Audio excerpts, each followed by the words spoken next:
Assalamualaikum warahmatullahi wabarakatuh.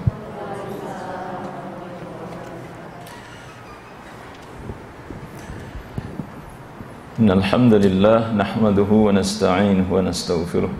Na'udzu billahi min shururi anfusina wa min sayyiati a'malina. Man yahdihillahu fala mudilla lahu wa man yudlil fala hadiya lahu. Ashhadu an la ilaha illallah wahdahu la syarika lahu. Ashhadu anna Muhammadan 'abduhu wa rasuluh. Ya ayyuhalladzina amanu taqullaha haqqa tuqatih wa la tamutunna illa wa antum muslimun. Ya ayyuhan nasu ittaqu rabbakum alladzi khalaqakum min nafsin wahidah khalaqa minha zawjaha wa batha minhuma rijalan katsiran wa nisaa'a wattaqullaha alladzi tasaaluna bihi wal arham innallaha kana 'alaykum raqiba. Ya ayyuhalladzina amanu ittaqullaha wa qulu qawlan sadida yuslih lakum a'malakum wa yaghfir lakum dhunubakum wa man yuti'illaha wa rasulahu faqad faza fawzan 'azima. Amma ba'd, fa inna ahsanal kalami kalamullah wa khairal hadyi hadyu Muhammadin sallallahu alaihi wa ala alihi wa sallam wa syarrul umur muhdatsatuha wa kullu muhdatsatin bid'ah wa kullu bid'atin dhalalah wa kullu dhalalatin fin nar.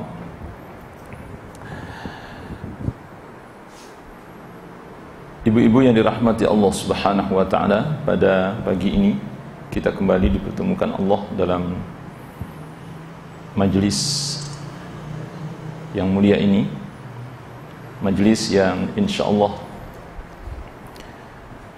membahas ayat-ayat Allah dan sunnah-sunnah Rasulullah sallallahu alaihi wasallam, majelis yang insyaallah akan membawa dan mendatangkan manfaat untuk diri kita, dunia dan akhirat kita, untuk diri kita dan keluarga kita insyaallah ya. Majlis yang insyaallah menuntun kita kepada terpeliharanya diri kita dan keluarga kita dari neraka, sebagaimana Allah Subhanahu wa taala mengingatkan kita dan memerintahkan kita untuk menjaga diri. Ya ayyuhalladzina amanu taqullaha haqqa ya ayyuhalladzina amanu qu anfusakum wa ahlikum nara. Wahai orang-orang yang beriman, kata Allah, jagalah dirimu dan keluargamu dari neraka. Nah, satu di antara jalan untuk menjaga diri dari neraka itu adalah dengan mengetahui mana yang diperintahkan Allah dan mana yang dilarang oleh Allah Subhanahu wa taala. Artinya dengan menuntut ilmu. Tidak mungkin seseorang bisa mencegah dirinya dari perbuatan-perbuatan yang dilarang tanpa mengetahui objek yang dilarang itu apa. Dan tidak mungkin seseorang bisa memotivasi dirinya, mendorong dirinya untuk melakukan sesuatu yang diperintah kalau dia sendiri tidak tahu sebenarnya apa yang diperintah. Untuk mengetahui itu adalah dengan ta'allum, belajar. Nah, sehingga ibu-ibu bisa bayangkan betapa besar dan tingginya, agungnya derajat orang-orang yang belajar.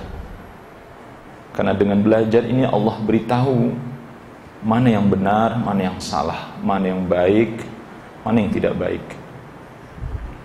Kita bisa bayangkan betapa besarnya nikmat Allah Subhanahu wa ta'ala yang diberikan kepada orang-orang yang mau belajar, orang-orang yang mau menuntut ilmu di jalan Allah Subhanahu wa ta'ala. Kemudian salat dan salam kepada Nabi kita Muhammad sallallahu alaihi wasallam pada pagi ini dalam rangka mengikuti sunnah dan mempelajari sunnah beliau, yakni kita kembali mengkaji tentang fikih nikah. Pada pagi ini kita akan membahas tentang publikasi nikah atau i'lan nikah. Jadi nikah itu harus dipublikasikan. Para ulama menyebutkan publikasi nikah atau mengumumkan pernikahan itu menjadi sunnah di dalam Islam. Menjadi sunnah di dalam Islam. Dengan cara apa? Dengan cara ya kalau di sini disebutkan bisa dilakukan dengan memukul rebana. Jadi memukul alat musik yang bernama duf atau dufuf, ya, oleh apakah itu kaum laki-laki atau oleh kaum perempuan. Nah, tentu dalam hal ini para ulama mengatakan selama menjaga batasan-batasannya. Jadi yang dimaksud di sini adalah memberitahukan itu dengan melalui gendang, seakan-akan memberitahukan kepada orang lain bahwa di sini ada pesta gitu. Di sini ada pesta gitu, pesta pernikahan. Nah, di dalam Islam para ulama mengatakan dengan cara melakukan atau memukul apa yang disebut dengan duf atau rebana, maka itu termasuk hal yang dihalalkan dalam Islam, dibolehkan. Jadi kalau ada pernikahan, perkawinan, kemudian kita bermaksud ingin memberitahukan kepada orang banyak, maka satu di antara jalannya adalah dengan menepuk atau memukul gendang berupa duf, rebana bahasa kitanya, rebana gitu. Nah, adakah dalil tentang hal ini? Ada. Kita lihat nanti ada beberapa riwayat.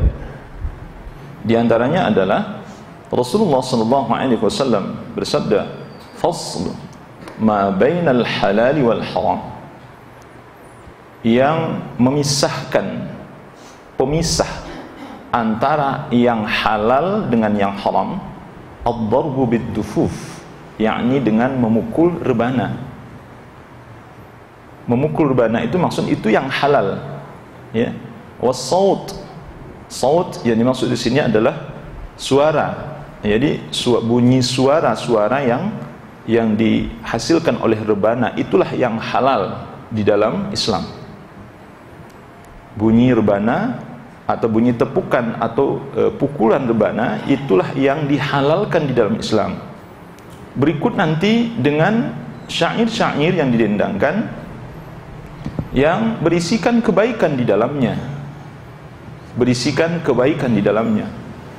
Hal ini dikatakan oleh para ulama termasuk hal yang dihalalkan dalam Islam. Selebihnya tidak diperbolehkan. Ya. Satu kali misalnya sahabat perempuan sahabiyah, di antara sahabiyah yakni Rubai binti Muawwidh bin Afra, ya, radhiyallahu anha, beliau mengatakan ketika aku menikah, maka Rasulullah SAW diundang dan menghadiri dalam pernikahanku, kata Rubai binti Muawwidh radhiyallahu an. Maka pada saat itu ada di antara di antara suguhan yang diberikan kepada orang-orang yang hadir pada saat itu, yaitu tadi pukulan rebana dan nyanyi-nyanyi. Di sini disebutkan nyanyi-nyanyi yang isinya itu adalah sanjungan atau pengagungan terhadap orang-orang hebat mereka terdahulu yang gugur di dalam peperangan Badar misalnya. Gitu. Jadi menceritakan tentang kehebatan para pahlawan mereka. Dalam nyanyi itu diukirkan, jadi pahlawan-pahlawan mereka itu didendang-dendang disanjung-sanjung di dalam nyanyi itu gitu. Nah, kemudian ada yang mengatakan pada saat itu di tengah-tengah nyanyi itu dilantunkan, ada seseorang yang mengatakan bahwa Nabi, ya, ada seseorang yang mengetahui tentang hal itu dan mengatakan keberatannya terhadap nyanyi yang didendangkan itu. Padahal Nabi SAW ada pada saat itu. Jadi ada orang keberatan dan ingin menghentikan nyanyi itu sebenarnya gitu, ingin menghentikan pukulan rebana itu. Apa kata Nabi SAW? Da'i hadhi, jangan dengarkan dia. Jadi maksudnya ini izinan, wa quli billadhi kunti taqulin, teruskan nyanyi kalian, kata Rasulullah. Nah, artinya ini adalah nyanyi atau tepukan alat musik yang dihalalkan, yang dibolehkan dalam Islam. Ya Bu ya? Nah, sederhana sekali sebenarnya. Inilah yang dikatakan oleh para ulama yang dihalalkan dalam Islam. Di luar dari itu tidak. Di luar dari itu tidak. Ulama mazhab yang 4, enggak tanggung-tanggung ya, ulama mazhab yang 4 itu mengharamkan semua alat musik kecuali rebana. Ulama mazhab yang 4 mengharamkan alat musik. Satu kali nanti insya Allah kita akan bahas tentang keharaman alat musik itu ya, Ibu. Kita datangkan nanti ayat dan hadis-hadis dan pendapat para ulama seputar tentang keharaman alat musik itu. Ulama yang 4, imam mazhab yang 4 dikatakan oleh para ulama mengharamkan semua alat musik kecuali rebana. Apa tuh alat musik selain itu ya? Apa yang Ibu lihat hari ini? Apa yang kita lihat hari ini? Ya, gitar, gamelan, seruling, ya, drum, piano, trompet, biola, ya kan? Nah, semua itu dikatakan oleh para ulama itu diharamkan. Bahkan Imam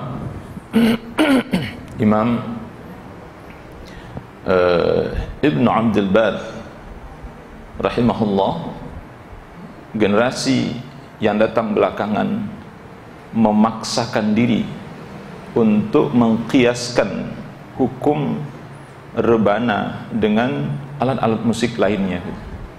Jadi memaksakan diri untuk mengatakan alat-alat musik selain dari rebana itu halal. Nah, mana dalilnya? Dalilnya itu dikiaskan atau dianalogikan kepada hukum kebolehannya memainkan rebana. Tidak bisa, kata beliau, itu terlalu memaksakan. Jelas selain dari rebana itu dikatakan oleh beliau tidak bisa dihalalkan, dan tidak ada ulama yang menghalalkan itu.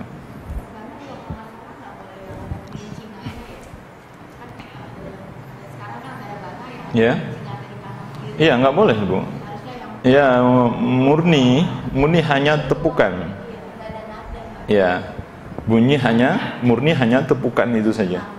Nah, ada apa namanya alat yang gemerincing itu. Jadi kalau kita tepung itu nanti bunyinya akan menyatu dengan bunyi tepukan rebana itu sendiri gitu. Nah, jadi ini Afwan tadi bukan Imam Ibnu Abdul Bar, Imam Ibnu Rajab rahimahullah. Imam Ibnu Rajab beliau mengatakan ada orang yang memaksakan diri untuk menghalalkan alat-alat musik selain dari rebana dengan menganalogikan hukumnya terhadap bolehnya memukul rebana. Nah, ini tidak dibenarkan, kata beliau rahimahullah. Ibu-ibu yang dirahmati Allah Subhanahu wa taala.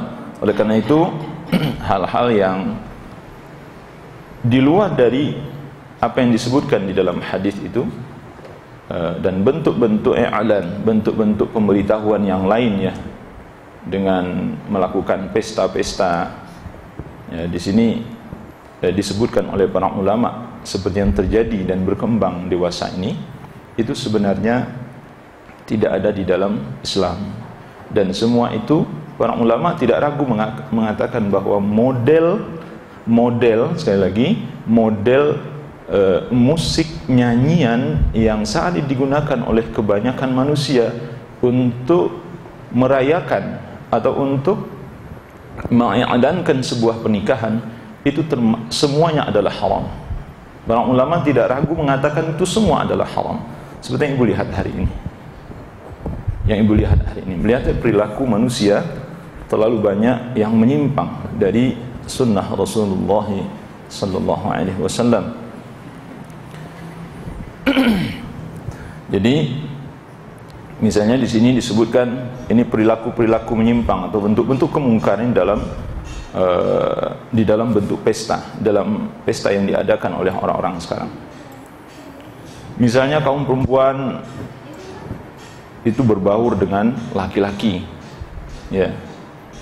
Bahkan para ulama mengatakan kalau kita tahu bahwa kaum perempuan dan kaum laki-laki ikhtilat di dalam satu pesta pernikahan, maka kata para ulama boleh tidak hadir dalam undangan itu. Sampai seperti itu ya Bu ya. Itu saking menjaganya, menjaga muruah, menjaga apa namanya, keislaman kita, bersihnya keislaman kita. Jadi bercampur baur laki-laki dan perempuan itu. Sengaja disediakan wadah itu, kemudian kita datang di sana sehingga nanti saling melihat laki-laki dan perempuan, saling berdekatan, saling memandang laki-laki dan perempuan yang bukan mahram disebutkan di sana. Maka para ulama mengatakan undangan seperti ini boleh tidak hadir. Padahal undang itu kan wajib hadir sebenarnya. Tetapi undangan-undangan yang berbau maksiat di dalamnya, sama seperti undangan-undangan kita diundang misalnya, kemudian dalam undangan itu ada nyanyian-nyanyian, musik-musik yang sama sekali masuk dalam kategori yang dilarang atau yang diharamkan oleh Rasulullah sallallahu alaihi wasallam. Para ulama mengatakan bahkan kita tidak boleh hadir. Bukan saja bahasanya tidak boleh boleh tidak hadir, bahkan tidak boleh hadir, itu bahasanya. Tidak boleh hadir. Kenapa? Karena undangan yang wajib kita hadir itu adalah undangan yang halal. Jadi undangan-undangan yang syar'i itu yang harus dihadiri. Jadi undangan-undangan yang tidak syar'i maka tidak ada kewajiban bagi kita untuk menghadirinya.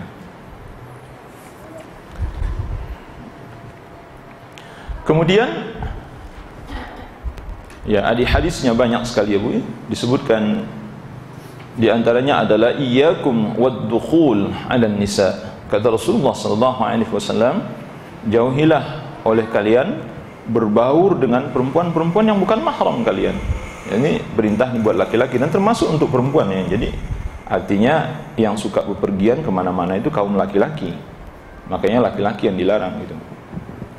Namun larangan ini juga termasuk kaum perempuan, dilarang oleh Nabi SAW berbaur dengan laki-laki yang bukan mahram. Itu maksudnya di sini. Apalagi nanti kalau sampai ada apa namanya, ya kalau modern ini macam-macam gitu ya. Ada apa? Narinya gitu misalnya. Aduh, itu sudah jauh dari akhlak Islam, sudah sangat jauh dari akhlak Islam. Nah, termasuk diantaranya para ulama mengatakan mengambil dokumentasi. Mengambil dokumentasi ini memang kalau kita lihat di antara pendapat para ulama mengatakan dengan memoto, menyuting dan segala macam gitu. Nah, kemudian nanti objek yang difoto itu misalnya tidak semua yang halal. Ya, ini termasuk yang tidak dibenarkan di dalam Islam. Wallahu a'lam bishawab. Ya.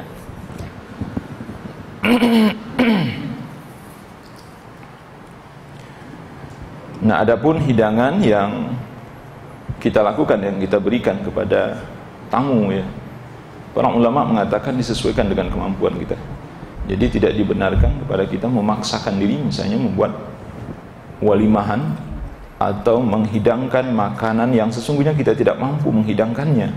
Seperti yang terjadi di masa ini, berapa banyaknya orang-orang yang sesungguhnya gitu, mereka ini secara finansial nggak mampu sebenarnya, tetapi karena tuntutan adat atau tradisi yang terjadi di masyarakat ya, saya tidak tahu ya kalau mengundang penyanyi atau mengundang biduan itu ke rumah kita itu duitnya berapa gitu. Kalau untuk orang-orang awam itu mungkin keberatan. Maksud saya untuk orang-orang yang taraf hidupnya tidak begitu mampu, itu keberatannya bukan main gitu. Tetapi karena malu dengan tetangga harus diundang juga, misalnya gitu kan. Nah, jadi termasuklah hewan atau hidangan yang kita berikan kepada tamu ya. Jadi tidak mesti mewah ya. Jadi setiap pernikahan tidak harus hidangan itu yang enak-enak ya. Tidak mesti seperti itu. Bahkan yang paling benar dan yang benar itu adalah disesuaikan dengan kemampuan kita. Kata Nabi SAW dalam satu hadis, "Aulim walau bisyatin." Adakanlah walimahan atau jamuan, kata Rasulullah SAW, walaupun hanya menyembelih seekor domba. Ya, artinya seekor domba itu ukuran kesederhanaan gitu. Satu ekor domba ukuran untuk sederhana gitu, dan orang yang diundang pun mungkin barangkali hanya tetangga dekat. Kemudian kapan walimahan itu dilakukan? Jadi kapan makan-makan, kapan bersenang-senang, kapan tamu datang gitu. Para ulama mengatakan dalam hal ini biasa dalam adat pernikahan itu tentu setelah akad. Jadi setelah akad baru nanti kita mengundang, ada tamu yang hadir. Kemudian orang-orang yang diundang itu, para ulama mengatakan tidak boleh orang-orang yang enggak benar. Ya. Berdasarkan hadis Rasulullah SAW, maksudnya orang-orang yang suka bermaksiat, orang-orang yang durhaka, yang kita tahu kehidupannya sehari-hari tidak baik, maka sebenarnya tidak boleh kita undang.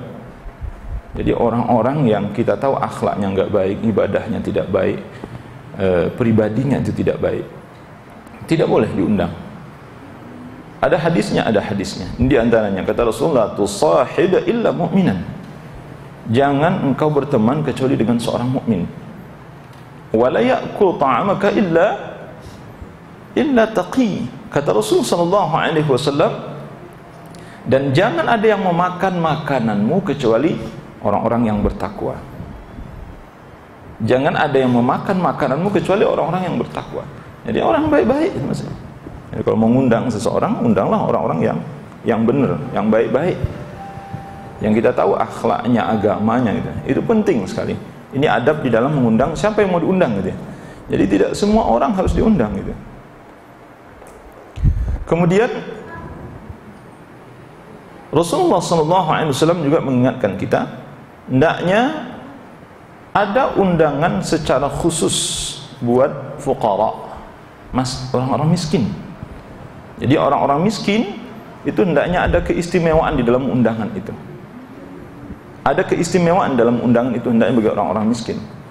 Karena bahkan di dalam satu pendapat para ulama menyebutkan, bahkan kita boleh tidak menghadiri undangan kalau yang diundang itu orang-orang kaya semua.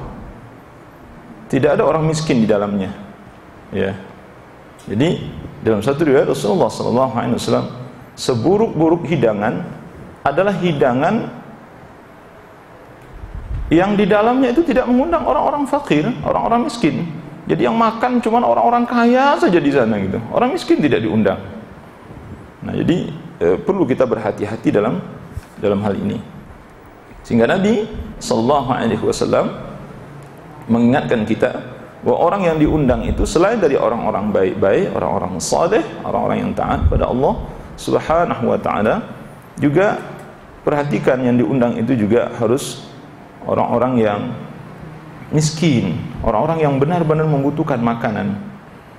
Jadi yang diundang itu betul-betul orang yang kelaparan, kehausan, sehingga ketika mereka menyantap makanan itu betul-betul terasa nikmat betul ya. Kita bayangkan orang yang lagi lapar kemudian kita undang, ibu bisa bayangkan betapa enaknya mereka makan gitu. Tapi kalau orang kaya, orang-orang yang sudah biasa makan enak kemudian kita undang, apalagi menu yang kita masak ini tidak terlalu dia sukai, dia tidak terlalu menikmati itu. Maka apa yang terjadi, Bu? Mubazir misalnya kan. Ibu lihat nanti banyak kemubaziran yang terjadi di pesta-pesta perkawinan gitu. Rata-rata mubazir. Ibu kalau ingin melihat kemubaziran yang paling banyak itu pada saat pesta itulah. Orang makan rata-rata mubazir, minum mubazir, cicipin makanan mubazir, rata-rata mubazir. Nah, lebih dari itu nanti tidak islami lagi ya gitu. Karena tidak disediakan tempat duduk ya. Kita disuruh makan berdiri, minum berdiri misalnya gitu. Nah, ini sebenarnya menyuruh kita seperti hewan ya Bu ya. Menyuruh kita menjadi hewan ya pada saat itu. Nah, cuman karena kita sudah merasa modern ya kita merasakan nggak apa-apa gitu. Padahal itu adalah sebuah penghinaan. Sekali lagi saya katakan, kalau ada ibu diundang Atau jangan sampai ibu membuat walimahan atau pesta yang tidak menyediakan tempat duduk ya. Itu sebenarnya penghinaan terhadap sunnah Rasulullah sallallahu alaihi wasallam.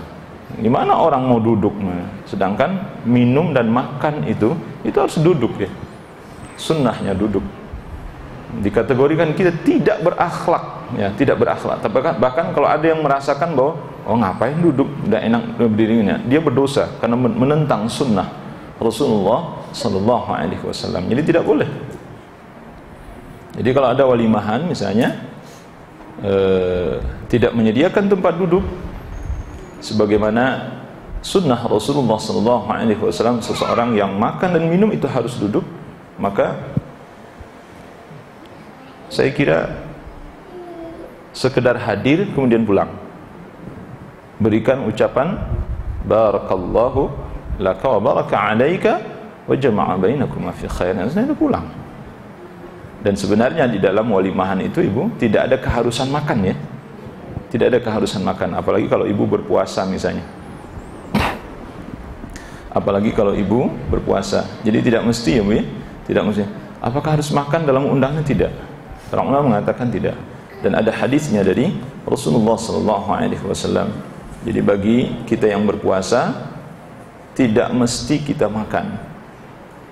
Cukup mengucapkan kata-kata doa keberkahan untuk kedua mempelai, habis itu kita pulang, dibenarkan. Dan sebenarnya tidak puasa sekalipun sebenarnya tidak ada keharusan makan gitu. Apalagi kalau fasilitas untuk makan dan minum itu tidak disediakan kepada kita. Nah, rata-rata sekarang apabila di gedung-gedung rata-rata tidak ada kursi ya bu ya. Rata-rata tidak ada kursi kalau di gedung ya, kecuali kalau di rumah ya. Dan sesungguhnya saya melihat ya, di gedung itu potensi maksiatnya banyak sekali. Nah oleh karena itu ibu-ibu kalau ingin mengadakan walimahan buat anak ya, menikahkan anak, di rumah lah yang paling baik, di rumah kita yang paling baik gitu. Kita bisa men-setting ya, atau menyeting acara keinginan kita dan sesuai dengan kemampuan kita gitu. Jadi jangan memaksakan diri untuk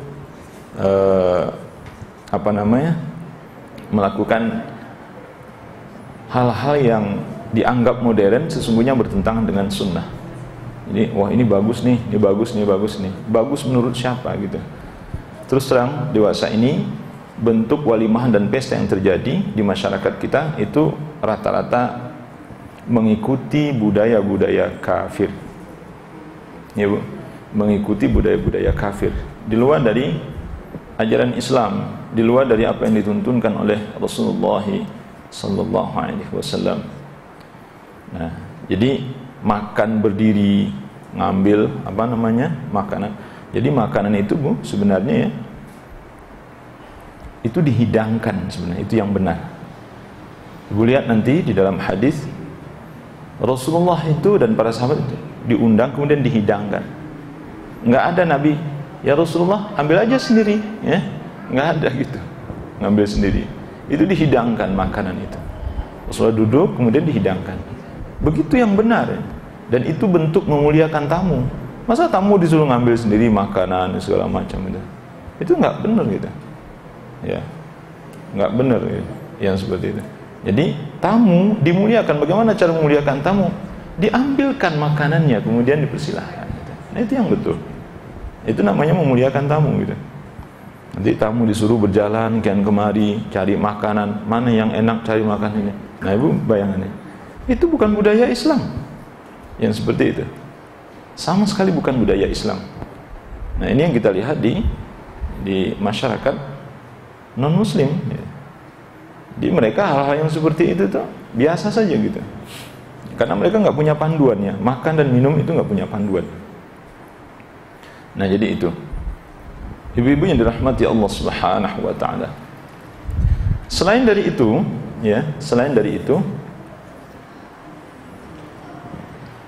setelah pesta dan walimahan itu selesai, apalagi sesudah itu yang kita bicarakan, para ulama menghubungkan di sini, ini udah sekalian ini Bu ya.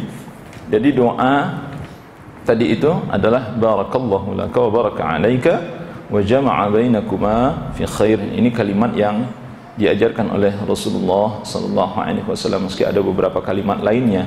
Nanti kalau Ibu datang, sekali lagi jangan pernah mengucapkan selamat ya. Cuman itu selamat ya, mudah-mudahan mendapatkan anak banyak. Nah, bahkan kalimat itu Ibu dalam hadis itu dilarang sebenarnya. Jadi apalagi nanti ada kata-kata khusus selamat ya, mudah-mudahan dapat anak laki-laki yang banyak, itu misalnya seperti itu. Kalau dulu di bangsa Arab, anak laki-laki itu sangat dibanggakan, sehingga ucapan-ucapan seperti itu spontan saja keluar dari lidah tamu yang datang. Nah, sehingga ada riwayat mengatakan bahwa ucapan seperti itu tidak disenangi oleh Rasulullah SAW. Jadi kalau kita ingin mengucapkan selamat kepada tamu, maka ucapkanlah barakallahu laka wa baraka alaika wa jama'a bainakuma fi khair. Itu yang diucapkan. Jadi tidak hanya sekedar datang bermuka manis, selamat ya, itu bukan ucapan yang diajarkan oleh Rasulullah SAW. Jadi kita datang itu sebenarnya selain menghadiri pesta, menunjukkan muka manis, senyum kita, rasa bahagia kita terhadap pernikahannya, mendoakan yang paling penting gitu, keberkahan kepada Allah Subhanahu wa ta'ala terhadap pernikahan yang sedang dia lakukan. Itu yang tidak kalah pentingnya. Gitu ya Bu ya. Nah, kemudian ini terkait dengan setelah pernikahan terjadi. Setelah pernikahan terjadi, sedikit tentang adab ya Bu ya. Ya, semoga nanti bisa diajarkan kepada anak-anak kita misalnya. Para ulama mengatakan ada etika bagi kedua pengantin, ya, bagi kedua pengantin ini sebelum terjadi hubungan intim. Ya. Yang pertama, suami mengucapkan salam kepada pengantin wanita. Jadi biasanya Bu, ini sebenarnya kalau dalam Islam itu antara laki-laki dan perempuan itu kan tidak saling akrab, tidak saling kenal. Mana dia akrab sebelumnya gitu, kalau dalam Islam ya. Nah, mungkin itu bedanya dengan di luar Islam. Dan termasuk saat ini remaja-remaja Islam itu tidak pernah dia tidak kenal dengan pasangannya gitu. Jadi belum menikah saja dia sudah akrab gitu, sehingga rasa malu ketika bertemu itu tidak ada gitu, rasa sungkan, segan gitu.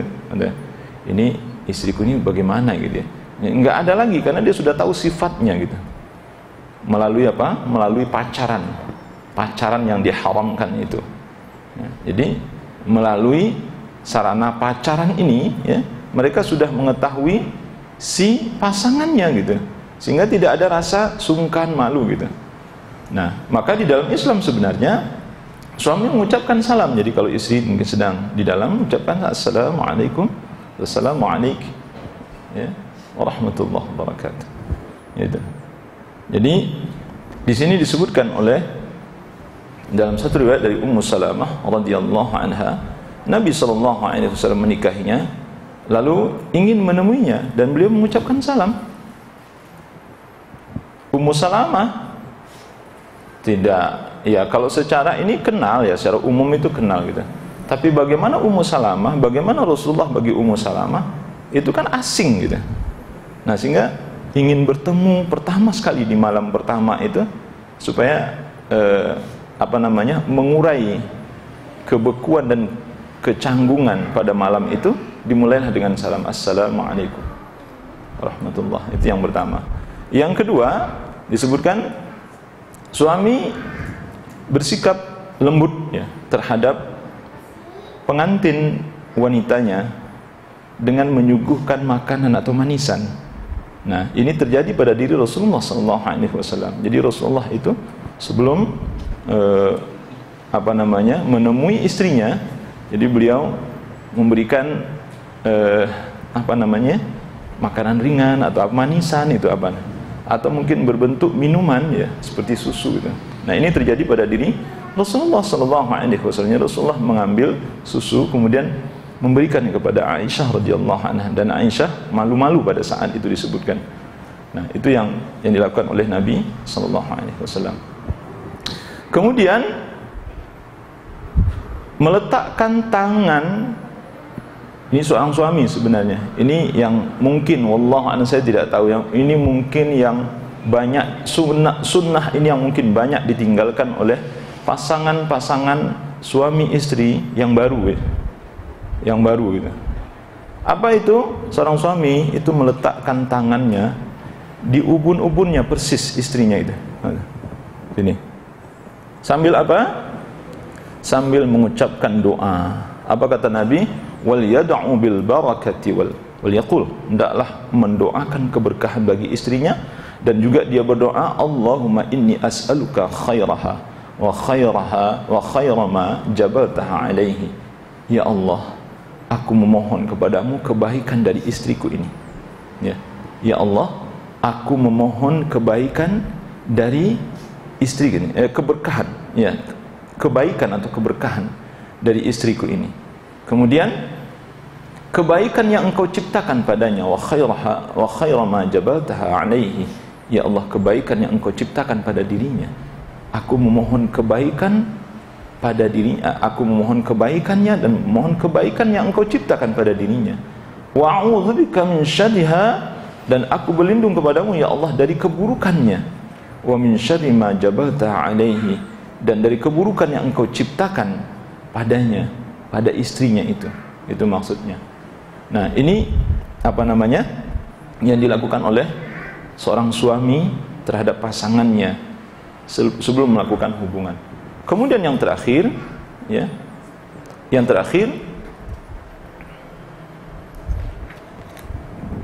belum yang terakhir Ibu ya. Kemudian sholat 2 rakaat. Itu loh Bu. Ya Allah. Jadi salat 2 rakaat ya. Jadi sebelum melakukan hubungan dia salat 2 rakaat. Ya. Jadi dikisahkan dari Abu Sa'id, budak dari Ayyash, jadi dari Ashad ya. Dia mengatakan, aku menikah pada saat aku berstatus budak. Lalu aku diundang oleh para sahabat. Lalu aku mengundang para sahabat ridwanullah alaihim jami'an ya. Yang di antaranya ada Ibnu Mas'ud radhiyallahu anhu, ada Abu Darda, ada Hudzaifah Ibnu Yaman. Nah, kemudian azan dikumandangkan. Lantas Abu Dzar langsung menjadi imam. Hadirin yang lain berkata, tunggu. Ia menjawab, bukankah seharusnya begini? Ya, maksudnya menjelaskan kepada yang lain bahwa salat berjamaah harus didirikan. Kemudian Abu Sa'id menjelaskan atau meneruskan ceritanya. Aku diberitahu oleh para sahabat, beginilah nanti jika engkau mendatangi istrimu. Jadi maksudnya ketika akan mendatangi istrimu, maka disunnahkan melaksanakan salat 2 rakaat. Jadi atau istri itu diajak bareng-bareng salat 2 rakaat. Jadi bareng-bareng dengan istri itu salat 2 rakaat sebelum berhubungan gitu, melakukan hubungan intim. Begitu apa namanya? Sempurnanya ajaran Rasulullah SAW. Setelah itu tidak kalah pentingnya, kita disunnahkan juga bersiwak. Disunnahkan bersiwak. Ummul Mukminin Aisyah radhiyallahu anha pernah ditanya, apakah yang pertama sekali dilakukan oleh Rasulullah sallallahu alaihi wasallam ketika beliau masuk rumah? Apa jawab Ummul Mukminin Aisyah? Beliau bersiwak. Jadi suami pulang, sebelum megang yang lain-lain, siwak dulu. Sebelum megang istri, sebelum mencium istri, sebelum memeluk istri, sebelum mencium anak-anak segala macam, bersiwak dulu. Siwak dulu, baru nanti mau mencium istri, mencium anak segala macam. Itu atau mau makan segala. Jadi siwak dulu. Maka para ulama mengatakan bersiwak itu sesuatu yang sangat ditekankan. Dan yang terakhir tentu ketika akan melakukan hubungan intim itu Rasulullah SAW menyuruh kita untuk membaca tasmiyah, ya, membaca bismillah. Bismillah, Allahumma jannibna syaitan wa jannibish syaitana ma razaqtana. Ini doa yang tidak boleh ditinggalkan. Sekali lagi saya katakan tidak boleh ditinggalkan. Karena apa kata Nabi sallallahu alaihi wasallam? Thumma qaddira bainahuma fi dzalika au qudiya walad. Kemudian apabila ditakdirkan oleh Allah dari hubungan keduanya itu mendapatkan seorang anak, lam yadurruhu syaitanu abadan. Niscaya syaitan tidak akan bisa membahayakannya selama-lamanya. Syaitan tidak akan bisa membahayakan anak yang lahir itu selama-lamanya. Itu janji Nabi sallallahu alaihi wasallam. Hadis ini sahih diriwayatkan oleh Imam Bukhari Muslim. Nah, itu sekedar ini Bu ya, sekedar sekelumit malam pertama. Sekelumit malam pertama. Ya.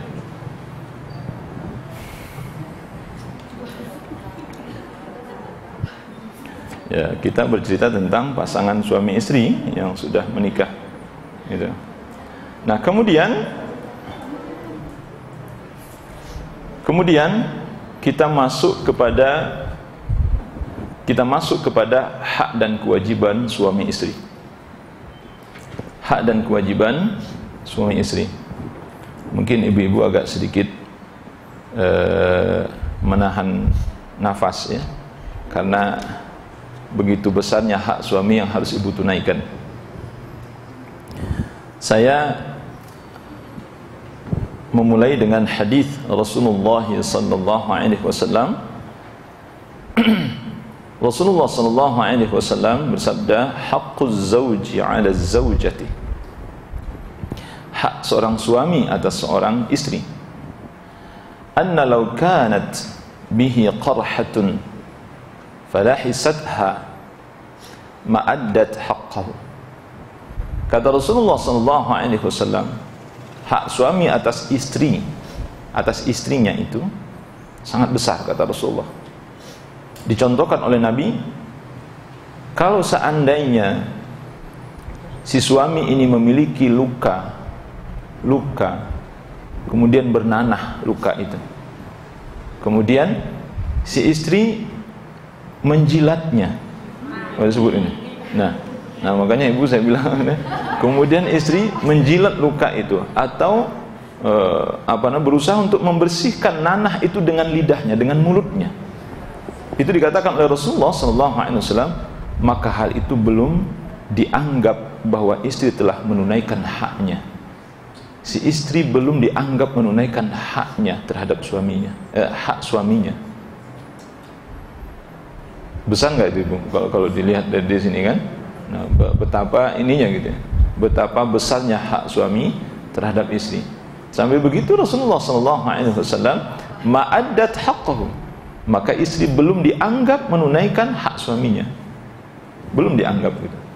Padahal ya pekerjaan seperti itu mungkin semua orang akan mengatakan tidak mungkin dilakukan oleh siapapun ya, walau anak terhadap kedua orang tuanya gitu.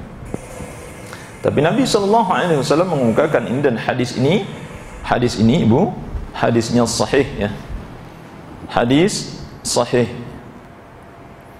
Kemudian yang kedua, lau kuntu amiran. Nah ini hadisnya sudah populer, sangat populer malah. Lau kuntu amiran ahadan ayyasjuda li ahadin la amartul mar'ah an tasjuda li zawjiha.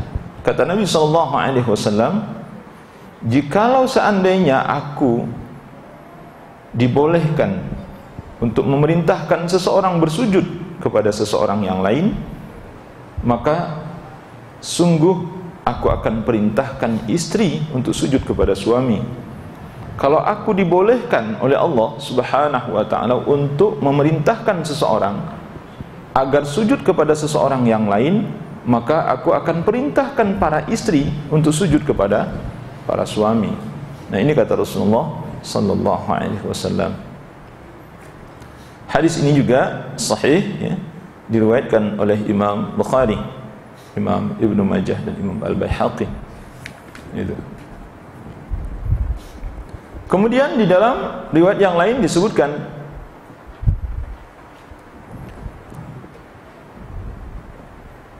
seorang perempuan. Jadi ini yang pertama hak suami atas istri dulu ya Bu ya. Hak suami atas istri, nanti baru nanti hak istri atas suami. Kata Nabi SAW, "Idza sallat al-mar'atu khamsaha." Apabila seorang perempuan telah mengerjakan salat 5 waktu, wa shamat syahraha, dan berpuasa di bulan Ramadan, wa hafizat farjaha, dan menjaga kehormatannya, kemaluannya, wa ata'at zaujaha, dan mentaati suaminya, qila laha, maka akan dikatakan kepadanya, udkhulil jannata min ayyi abwabil jannah syi'ti, masuklah engkau ke dalam surga dari pintu mana yang engkau inginkan. Masuklah engkau ke dalam surga dari pintu manapun yang engkau inginkan. Mau masuk dari pintu mana? Mau masuk dengan pintu mana? Silahkan. Nah, subhanallah, ini kemuliaan yang Allah berikan kepada seorang istri ketika dia telah menunaikan kewajibannya kepada Allah berupa salat 5 waktu, kemudian dia berpuasa di bulan Ramadan, menjaga kemaluannya kecuali terhadap suaminya saja, illa ala azwajihim, kemudian wa ta'at zaujah, dan mematuhi suaminya. Kata-kata terakhir ini sebenarnya harus digarisbawahi gitu. Sampai-sampai Allah Subhanahu wa taala memasukkan itu, mematuhi suaminya. Nabi SAW memasukkan wa ata'at, ya, wa ata'at zaujah, mematuhi suaminya. Jadi ada 4 perkara di sini: mendirikan salat, kemudian berpuasa di bulan Ramadan, kemudian yang ketiga menjaga kemaluannya, ya, maksudnya kehormatan dirinya betul-betul dijaga kecuali terhadap suaminya. Jadi selain dari suaminya dia haramkan, dan dia betul menjaga dan menutupi dirinya terhadap laki-laki yang lain kecuali hanya suaminya. Kemudian mentaati semua perintah suaminya selama itu ma'ruf, selama itu baik tentunya. Nah itu, maka dikatakan oleh Rasulullah SAW, dia akan diperintahkan nanti udkhul jannah fi min ayyi abwab al-jannah min syit. Al-jannah syit. Jadi masuklah engkau ke dalam surga ini dengan pintu mana yang engkau inginkan. Ada berapa pintu surga, Ibu? Pintu surga ada berapa? Ada 8 ya. Ya. Tapi Ibu tahu ya kalau surga itu 8 pintunya? Tahu ya Bu ya? Surga itu 8 pintunya Bu ya? 8 pintunya. Memang tidak disebutkan ya, secara khususnya, tapi 8 pintu surga gitu. Nah, kemudian kita rinci di sini apa bentuk-bentuk hak-hak suami terhadap istri, atau apa bentuk-bentuk kewajiban istri terhadap suami yang harus ditunaikan oleh seorang istri. Yang pertama adalah mematuhi perintah suami. Mematuhi perintah suami. Dari Husain bin Mihsan, dari bibinya, ia bercerita, bibinya itu bercerita, aku pernah menghadap Rasulullah SAW. Bibinya dari Husain bin Mihsan. Apa kata Rasulullah? Adzatu zaujin anti? Apakah kamu sudah bersuami? Rasulullah bertanya kepada bibi dari Husain bin Mihsan radhiyallahu anhuma, apakah engkau sudah bersuami? Apa jawabnya? Qultu na'am. Aku menjawab, iya, aku sudah bersuami. Qala kaifa anti lahu? Apa kata Rasulullah? Bagaimana posisimu di hadapan suamimu? Bagaimana engkau di hadapan suamimu? Jadi posisi engkau di hadapan suami itu bagaimana? Bagaimana engkau memperlakukan suamimu itu? Kata Rasulullah, ma'aluhu. Ini jawab dari bibi Husain bin Mihsan ya, radhiyallahu anhuma, ma'aluhu illa ma'ajaztu anhu. Aku tidak pernah menolak atau mengingkari atau menentang ya, semua yang dia perintahkan, kecuali yang kalau aku memang tidak mampu mengerjakannya. Ibu, ini seorang sahabat ya, sahabiah, sahabat perempuan. aku tidak pernah menentang apa yang diperintahkannya kepada, kecuali kalau aku memang tidak mampu melakukannya. Qala Rasulullah sallallahu alaihi wasallam, fa kaifa anti lahu? Ya. Bagaimana engkau dengan suamimu? Tahukah engkau bagaimana besarnya engkau, bagaimana posisimu di samping suamimu, kata Rasulullah. Fa innahu jannatuki wa naruki. Kata Rasulullah sallallahu alaihi wasallam, tahukah engkau suamimu itu adalah surgamu dan nerakamu, kata Rasulullah. Suamimu itu adalah surgamu dan nerakamu. Maksudnya para ulama mensyarah hadis ini, suamimu itu bisa menyebabkanmu masuk surga atau bisa menyebabkanmu masuk neraka. Itu gantung kamu sebenarnya. Jadi Rasulullah SAW ingin mengingatkan kepada Bibi Husain bin Mihsan radhiyallahu anhuma ini, gitu, tahukah engkau kedudukan engkau di samping suamimu? Kalau engkau mentaati dan mematuhi suamimu, maka engkau akan bisa masuk surga. Tapi kalau engkau tidak patuh kepadanya, maka engkau bisa masuk neraka. Itu maksudnya. Makanya suamimu adalah surga bagimu atau neraka bagimu, kata Rasulullah sallallahu alaihi wasallam. Sampai begitu ya, luar biasa ini hak suami. Kita lihat. Ini hadis diriwayatkan oleh Imam An-Nasa'i as-Sahih, ya, Imam Hakim, Imam Baihaqi dan Imam Ahmad. Kemudian dalam riwayat yang lain disebutkan allati tuti'uhu idza amar. Seorang istri yang baik, istri yang salehah adalah menuruti apa yang diperintahkan oleh suaminya. Allati tuti'uhu idza amar. Apabila suaminya memerintahkan, dia ngikut. Wa tasurruhu idza nawar. Apabila suami memandangnya, gitu, maka suaminya ini menjadi senang, gitu. Senang. Jadi kalau suaminya melihatnya itu, suaminya itu merasa senang sekali, gitu. Senang, gitu. Nah, jadi menjadi sunnah sebenarnya ibu-ibu berdandan ketika suami ada di rumah, gitu. Gitu. Kemudian wa tahfazuhu fi nafsiha wa maliha, dan menjaga dirinya dan harta suaminya. Menjaga dirinya dan harta suaminya. Itulah istri yang salehah disebutkan dalam hadisnya. Jadi yang pertama, mematuhi ketika diperintah, patuh ketika diperintah.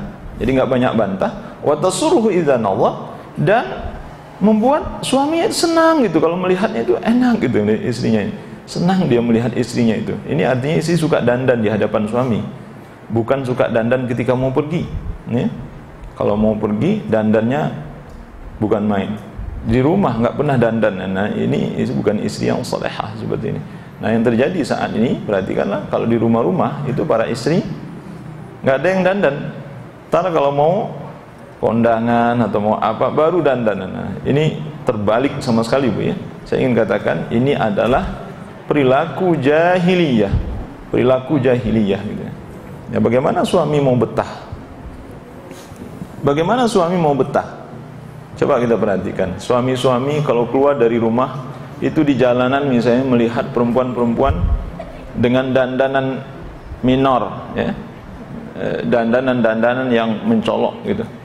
Perempuan-perempuan memang betul-betul memamerkan dirinya, seakan tontonlah diriku, lihatlah diriku. Perempuan-perempuan saat ini sebahagian besar seperti itu. Mereka keluar dari rumah seakan-akan mengumumkan kepada orang banyak, lihatlah aku, seakan-akan, walaupun mereka tidak mengatakan begitu, tapi begitulah modelnya, gitu. Nah, terbalik ketika dia berada di rumah di dekat suaminya, dia sama sekali tidak, bahkan kadang-kadang harusnya mandi dia nggak mandi, ya. Itu misalnya badan udah bau begitu, udah bangun tidur dari tadi nggak mandi-mandi juga, gitu. Nah, bagaimana suami akan senang terhadapnya, gitu. Jadi makanya terbalik, ya, ibu-ibu, saya ingin kasih tahu rahasianya. Si suami, para suami apalagi yang kalau bekerja di luar rumah begitu, dia pasti banyak melihat hal-hal yang tidak dihalalkan oleh Allah Subhanahu wa ta'ala, terutama sekali perempuan, kaum perempuan. Itu. Nah, kaum perempuan yang tidak beragama, yang tidak mengerti agama, mereka berdandan berpenampilan layaknya orang-orang kafir, padahal dia muslimah sebenarnya, layaknya orang-orang kafir. Ini yang dilihat oleh para suami yang di luar. Cantik-cantik lihat di luar tuh, cantik-cantik semua dilihat itu. Sampai rumah dilihat istrinya tidak secantik apa yang dia lihat di luar, tidak secantik yang dia lihat di luar gitu. Itu yang terjadi ya Bu ya. Saya ingin ini aja gitu. Soalnya banyak bapak-bapak yang curhat ke saya itu hampir sama modelnya seperti itu gitu. Nah, jadi oleh karena itu saya kira disinilah rahasia kenapa seorang suami menyayangi istrinya, sayang kepada istrinya. Tasurhu idza nawwar. Apabila suami melihatnya, senang suami itu melihatnya, pokoknya senang aja melihatnya gitu. Karena dia lihat istrinya selalu cantik, selalu wangi, selalu akrab, selalu bersahabat, enak aja dilihat gitu, enak gitu. Nah, bisa gitu. Bisa gitu. Jadi gini Bu, saya pernah mendengar ada seorang istri ya, tentunya gitu. Dia mengatakan, Ustaz, ya kita kan udah punya suami gitu ya. Rasanya berdandan itu tidak terlalu penting lagi. Karena menurutnya ini dagangan udah laku gitu maksudnya. Dia itu udah ada yang punya gitu maksudnya. Jadi nggak perlu lagi kalau mau dandan kayak apa-apa, nggak usah lagi. Kenapa? Karena udah punya suami gitu maksudnya gitu. Dia punya suami. Nah, ibu ini lupa sebenarnya bahwa mempertahankan suami itulah. Jadi suami itu harus dipertahankan gitu. Cinta suami, kasih sayang suami itu harus dipertahankan gitu. Dengan cara apa? Dengan cara selalulah membuat diri kita menjadi cantik di hadapan suami. Itu yang harus dilakukan. Dan ini yang sebahagian ibu-ibu tuh lupa itu di situ gitu. Mereka mengira bahwa ketika dia sudah bersuami, kemudian suaminya ini mau aja dengan dia, mau aja aku menerimamu apa adanya, terserah kamu mau kayak apa, mau bau, enggak mungkin itu ya. Pasti itu suami ya, juga manusia, namanya juga manusia gitu, pasti dia akan memilih yang harum, yang cantik, yang wangi, yang ini. Itu yang dia akan pilih gitu. Tidak mungkin ada suami memilih istri yang enggak mandi dari pagi, giginya enggak digosok dan segala macam. Nah, itu gimana gitu. Nah, tidak ada kebahagiaan yang paling besar dari seorang suami ketika dia misalnya bangun ya, dia bangun atau dia keluar dari tempat peristirahat dan dia lihat istrinya sudah rapi, sudah wangi, kemudian sudah cantik dan segala macam. Ya Allah. Nah itulah sesungguhnya yang dimaksud dalam hadis ini. Dan itu adalah hak suami ya Bu. Saya katakan ini haknya suami ya. Jangan salah ya. Makanya saya katakan sekali lagi, haram hukumnya kalau ibu berdandan kalau mau pergi keluar. Tapi ketika di hadapan suami tidak berdandan. Haram hukumnya ibu berdandan kalau untuk pergi keluar. Tidak diperbolehkan itu. Jadi bukan berarti kalau keluar itu kita tidak perlu mandi, tidak perlu, bukan itu maksudnya. Mandi tetap ya gitu. Tapi maksudnya pergi keluar itu tidak ada keharusan untuk berdandan. Itu makanya kita disuruh untuk berhijab ya, sehingga tertutuplah aurat kita dan tidak menampakkan kecantikan kecuali hanya kepada suami. Ya Allah. Nah, itu ajaran Islam ya Bu. Ajaran Islam. Ya. Nah, kecuali kalau suami memerintahkan hal-hal yang tidak baik. Kalau hal-hal yang tidak benar, ya tidak baik dan dia perintahkan, enggak boleh taat. Rasulullah mengatakan la ta'ah li makhluq fi ma'siyatil khaliq.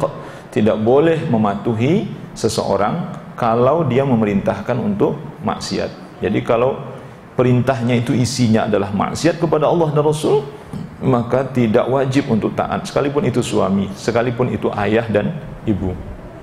Fala tuti'huma wa sahibahuma fid dunya ma'rufa. Kata Allah, jangan engkau patuhi ayah dan ibumu itu kalau keduanya memerintahkan engkau untuk mendurhakai Allah. Untuk mendurhakai Allah. Tapi tetaplah menggauli keduanya, artinya berbuat baik kepada kedua orang tua itu ya, walaupun mereka memerintahkan kita kepada yang tidak baik. Jadi untuk pada orang tua khususnya gitu. Tapi kalau pada suami, jelas para ulama sepakat mengatakan tidak ada kewajiban taat bagi seorang istri kepada suaminya kalau perintah suaminya itu untuk bermaksiat, misalnya kamu kelihatan lebih cantik deh kalau nggak pakai hijab misalnya. Itu kata-kata syaitan ya, datangnya dari syaitan, dan itu nggak usah dipatuhi. Kayaknya kamu lebih menarik deh kalau berpakaian ketat begini. Itu perkataan-perkataan syaitan yang wajib untuk tidak dipatuhi oleh ibu ya. Wajib ibu ya, wajib gitu. Wajib ibu tidak patuh gitu. Jadi nggak ada sedikit pun toleransi untuk mematuhi perkataan-perkataan itu ya. Atau ibu-ibu diperintahkan untuk meninggalkan salah satu kewajiban dalam agama Allah Subhanahu wa ta'ala ini. Ya, misalnya seperti ya nggak sholat, nggak apa semacamnya, nggak apa-apa sekali-sekali nggak sholat misalnya. Itu semua adalah maksiat dan tidak boleh dipatuhi. Kemudian yang kedua, diam di rumah dan tidak keluar kecuali dengan izinnya. Ini hak suami ya. Diam di rumah dan tidak keluar dari rumah kecuali atas izinnya. Dalam surah Al-Ahzab ayat 33, surah yang ke-33 ayat 33, Allah Subhanahu wa taala berfirman, "Waqarna fi buyutikunna waqarna fi buyutikunna wa la tabarrajna tabarrujal jahiliyatil ula." Kata Allah Subhanahu wa taala, hendaklah kamu menetap di rumahmu. Hendaklah kamu tinggal saja di rumahmu. Nah, jadi jangan keluyuran kemana-mana gitu. Jangan melakukan hal-hal yang tidak berfaedah. Nah, mau kemana? Shopping. Mau kemana? Kondangan. Mau kemana? Semuanya dihadiri gitu kan. Hal-hal yang terkadang tidak perlu juga harus keluar rumah gitu. Ini bukanlah ciri-ciri wanita yang selamat ya. Bukanlah ciri-ciri wanita yang menunaikan hak-hak suaminya gitu. Sehingga dikatakan oleh Allah dalam ayat yang mulia ini, hendaklah kalian para istri itu tinggal di rumah gitu. Tinggal di rumah. Ya, wala tabarrajna tabarrujal jahilin. Jangan kamu berhias dan bertingkah laku seperti orang-orang jahiliyah dulu. Jangan engkau bertingkah laku, berhias, bersolek, berdandan seperti wanita-wanita jahiliyah dulu gitu.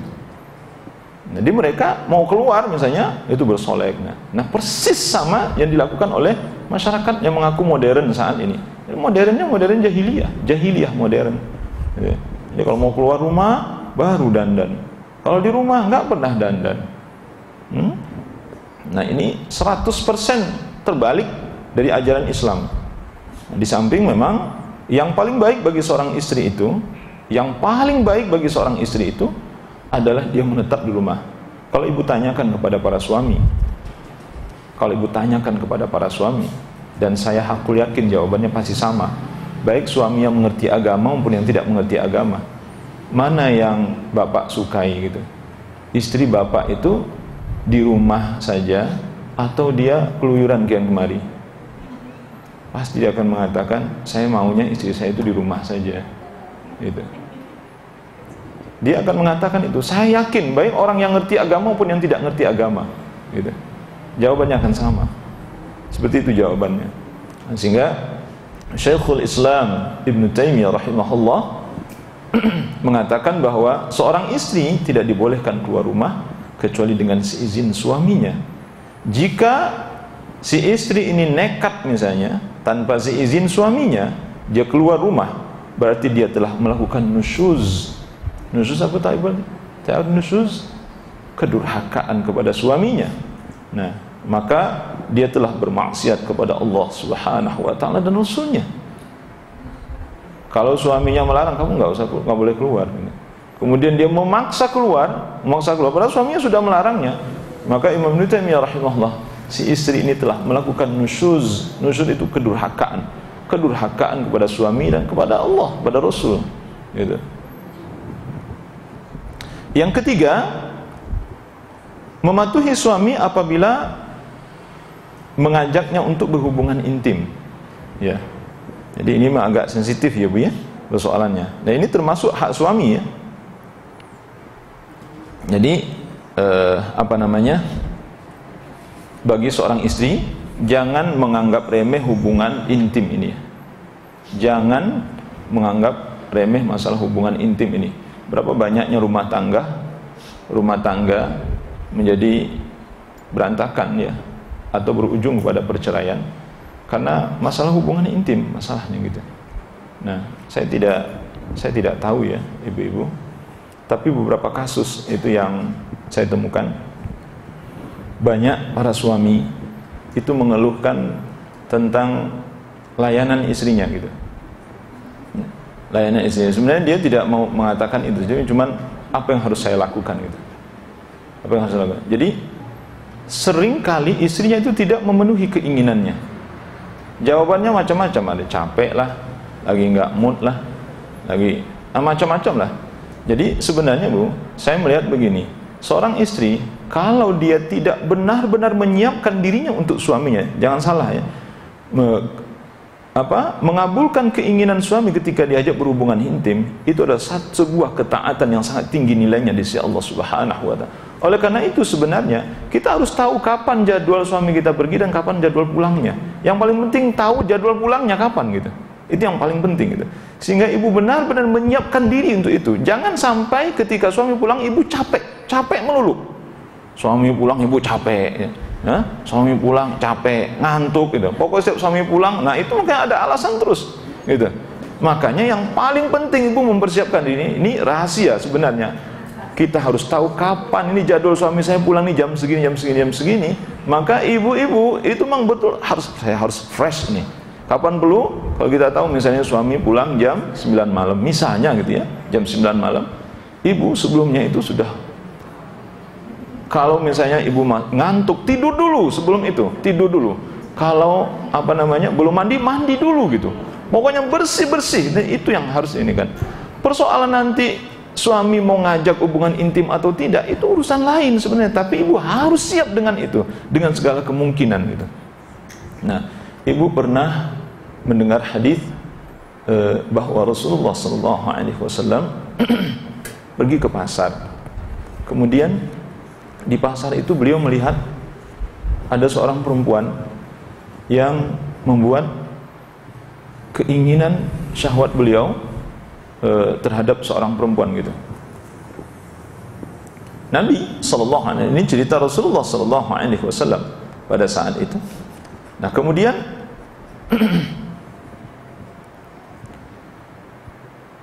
beliau langsung berlari pulang menemui istri beliau yang bernama Zainab binti Jahsy radhiyallahu anha, binti Jahsy, dan langsung menyalurkan keinginan syahwatnya terhadap istrinya pada saat itu. Langsung menyalurkan gitu. Apa yang tergambar dalam hadis ini, Bu? Jadi istri beliau itu selalu siap kapanpun gitu. Jadi istri Nabi SAW selalu siap untuk melayani Rasulullah SAW gitu. Jadi kapan dimanapun dia selalu siap gitu, selalu menyiapkan diri. Bahkan ini kan tidak terjadwal malah gitu kan, tidak terjadwal.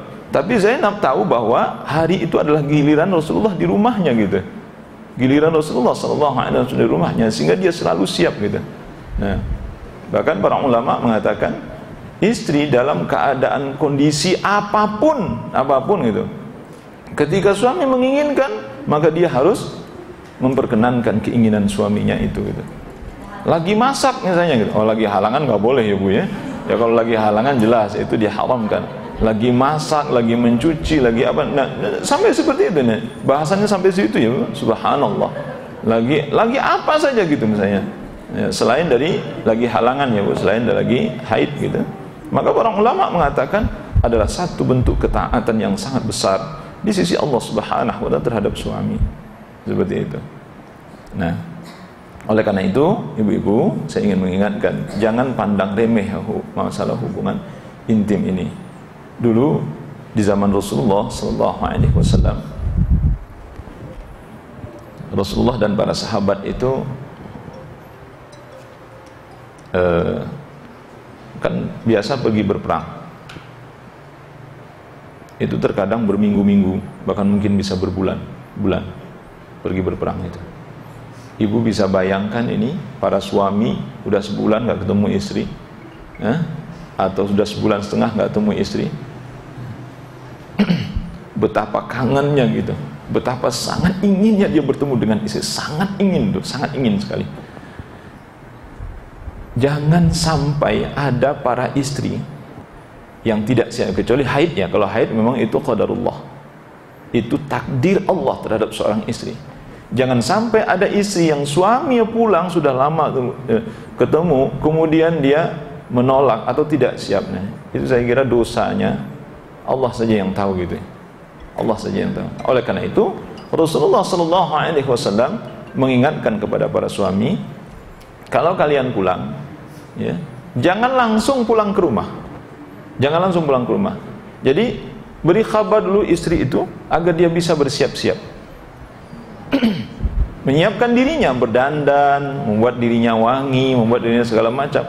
Nah, ketika si suami masuk rumah, itu dia sudah dapati istrinya dalam keadaan sudah rapi, ya, cantik, nah, segala macam. Nah, subhanallah, siap, sangat siap dengan suaminya gitu. Subhanallah. Nah, sampai begitu ya Bu ya. Itu sampai seperti itunya gitu. Jadi akhlak di dalam pergaulan suami istri dalam Islam itu sempurna, diatur dalam Islam oleh Allah dan Rasul sallallahu alaihi wasallam. Nah, itu bentuknya Ibu. Kemudian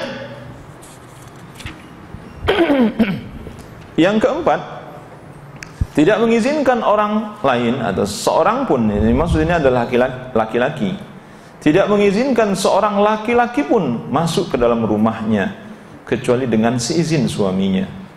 Nah, siapa yang diizinkan oleh suaminya? Yang mahramnya juga gitu kan, ya ayahnya, mertuanya, kakak laki-laki, adik laki-lakinya, pamannya, ini yang diizinkan masuk ke rumah gitu.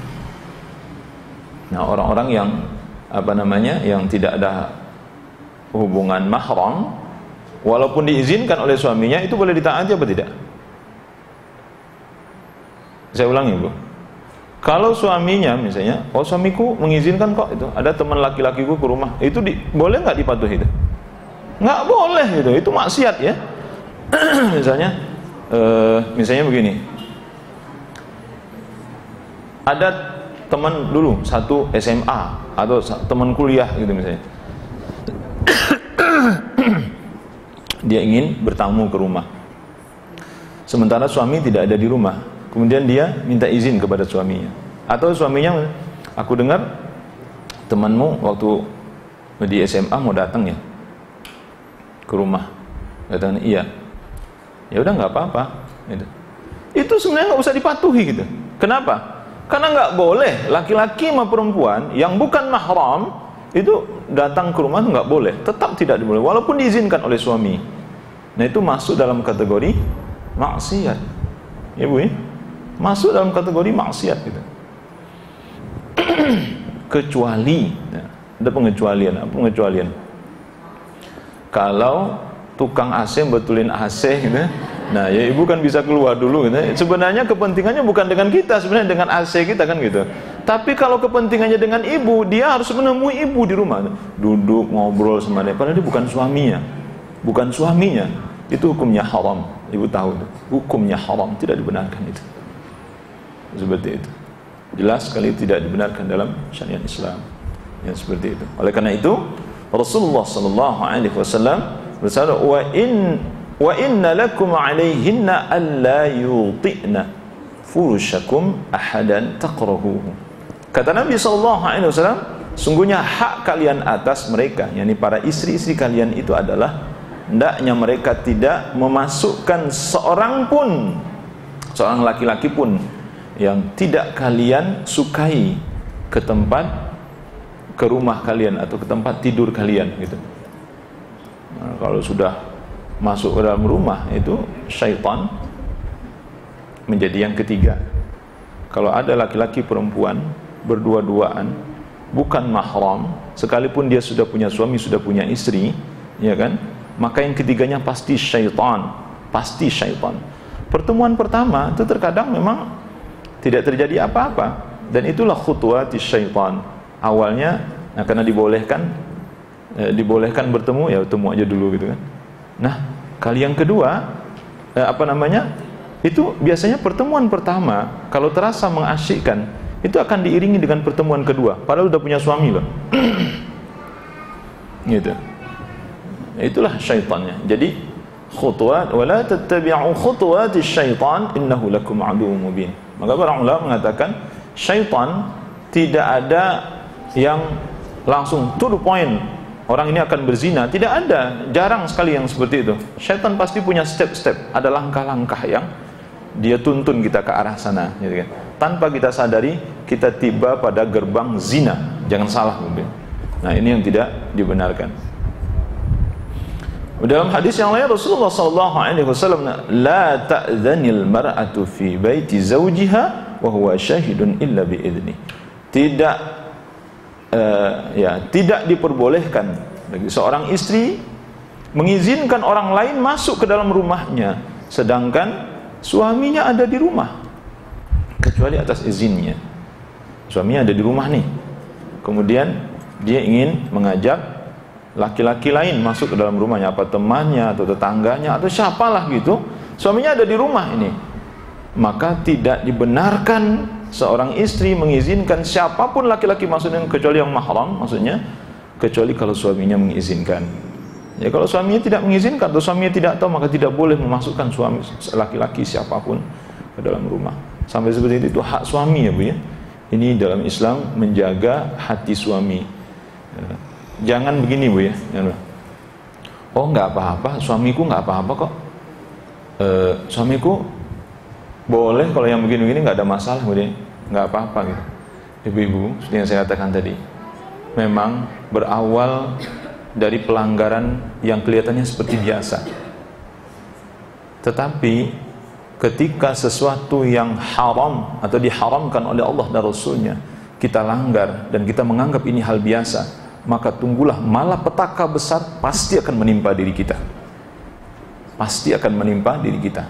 Oleh karena itu, walaupun suami kita misalnya tidak melarang tentang hal ini, ya bisa jadi suami tidak paham agama. Dan rata-rata suami kalau mengizinkan ada laki-laki masuk ke dalam rumahnya, ini temannya segala macam, karena oh ini teman akrab, oh ini teman saya dari kecil ini segala macam, itu pasti suami nggak paham agama ya. Dan dia tidak tahu akibatnya apa nanti di balik itu. Gitu. Dia tidak tahu akibatnya apa di balik itu. Kecuali kalau sudah nenek-nenek ya, nenek-nenek ya nggak ada masalah lah gitu, masukin laki-laki bujang rumahnya, dia sudah berumur 80 tahun misalnya, ya nggak apa-apa, masukin aja gitu. Ya. Nenek mau ngasih hadiah neneknya kali gitu. Ya. Nah, saya teman cucu nenek ya. Teman saya nggak apa-apa.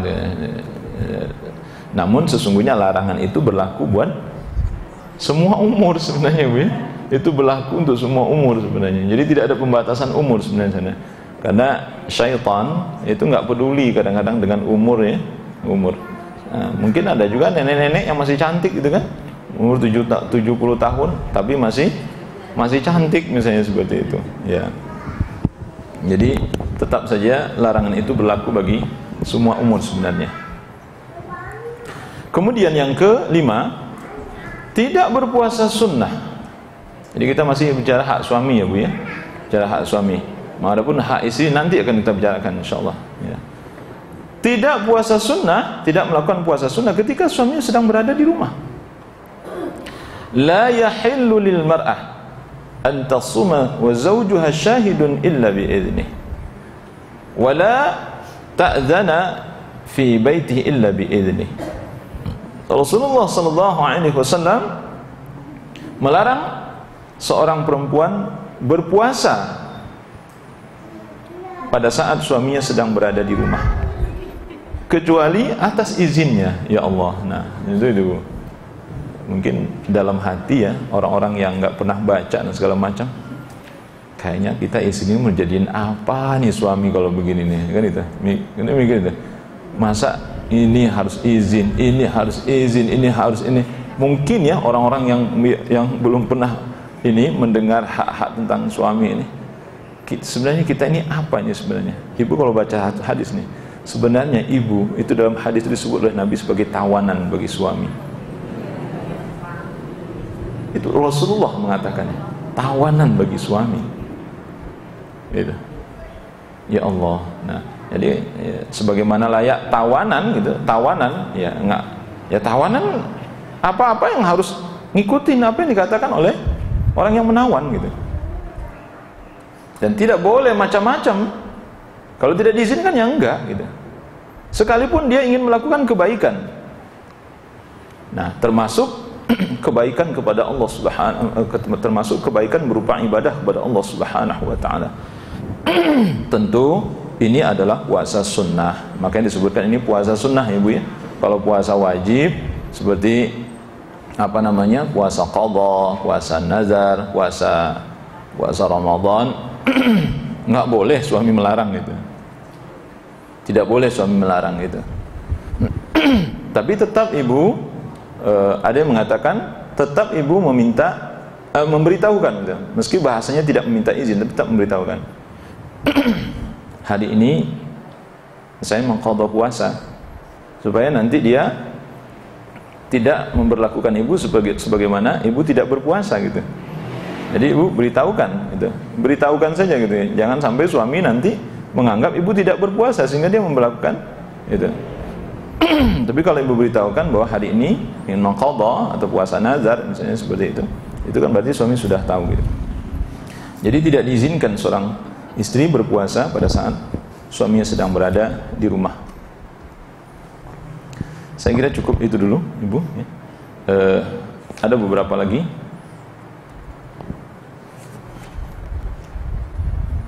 Hak suami atas istri ini ada 16 item ya Bu ya. Ada 16 item ya. Saya kira cukup dulu segitu. Insyaallah nanti akan kita sambung. Ada pertanyaan sebelum kita akhiri pertemuan ini? Silakan Ibu. Mungkin terkait pesta i'lan pernikahan tadi atau walimah atau hubungan intim suami istri atau terkait dengan hak seorang suami terhadap istri yang barusan kita uraikan. Silakan Ibu. Assalamualaikum Ustaz. Assalamualaikum. Begini Ustaz, mungkin banyak sekali pertanyaan yang ada di benak saya.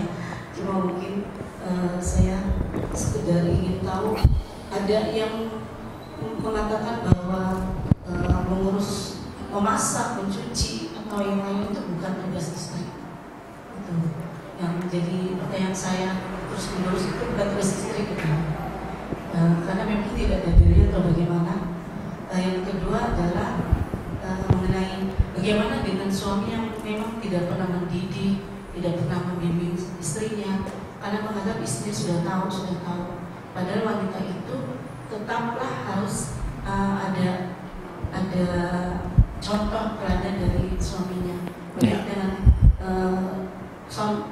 pergaulan suami istri dalam rumah tangga tersebut, bagaimana Ustaz? Ya, Ibu.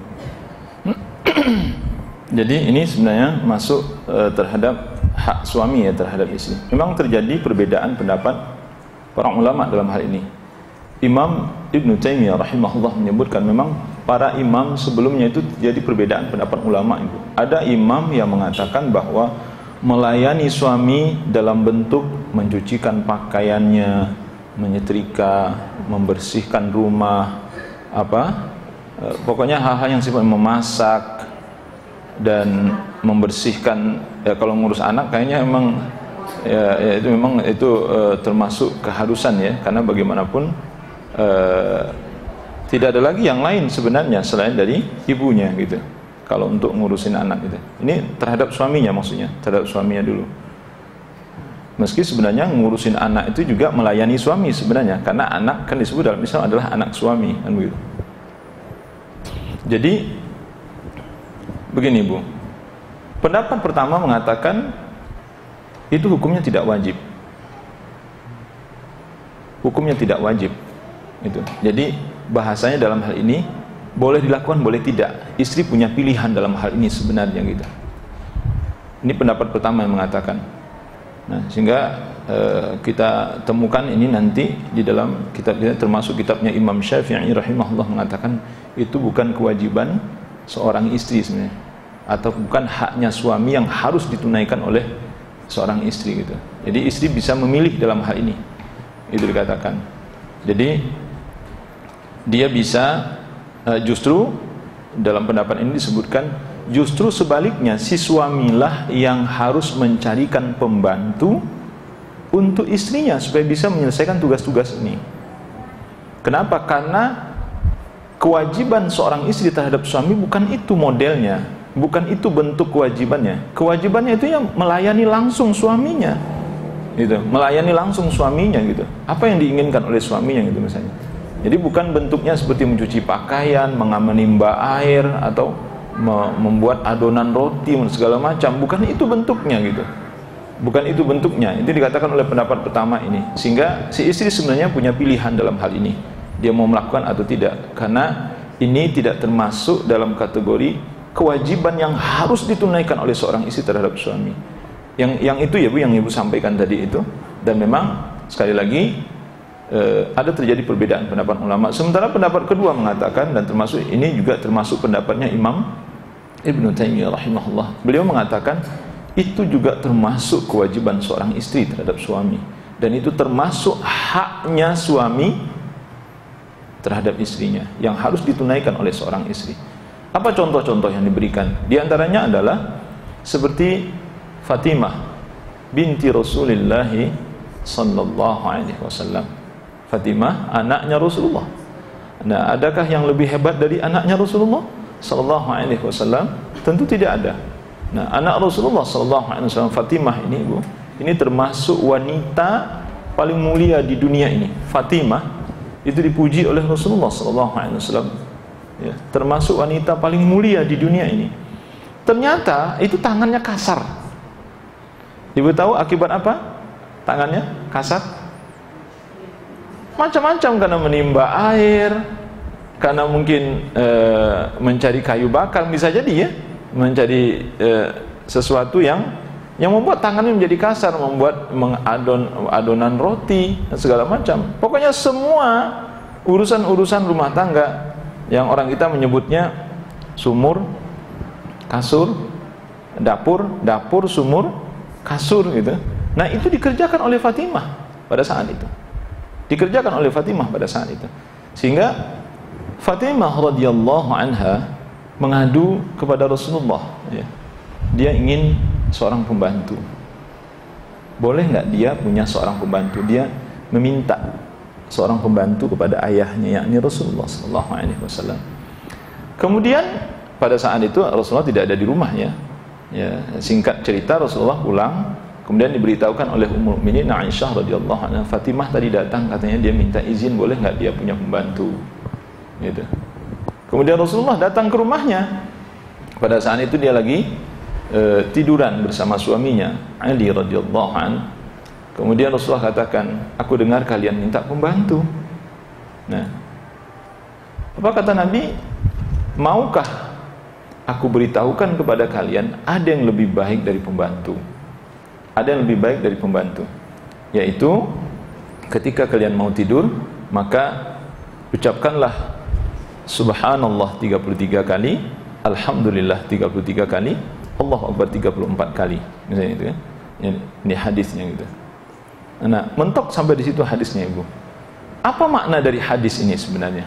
Maknanya adalah bahwa Nabi sallallahu alaihi wasallam dalam hadis ini tidak memerintahkan secara khusus kepada Ali. Tidak memintakan secara khusus kepada Ali. Kenapa Ali tidak turun tangan membantu, misalnya seperti itu? Atau Nabi bisa katakan sepertinya, oh iya bagus, carilah pembantu gitu, supaya nanti pekerjaanmu bisa menjadi ringan. Nah, apa namanya? Bahkan Nabi SAW mengatakan, lakukanlah zikir sebanyak 33 kali tasbih, 33 kali tahmid, 33 kali takbir. Itu bisa membantumu, dan itu lebih baik dari pembantu, kata Rasulullah. Artinya apa? Rasulullah seakan-akan ingin mengatakan kepada Fatimah, tetaplah engkau di pekerjaanmu itu. Artinya pekerjaan ini ya keharusan seorang istri gitu. Harusnya istri melakukan itu gitu. Itu, Ibu.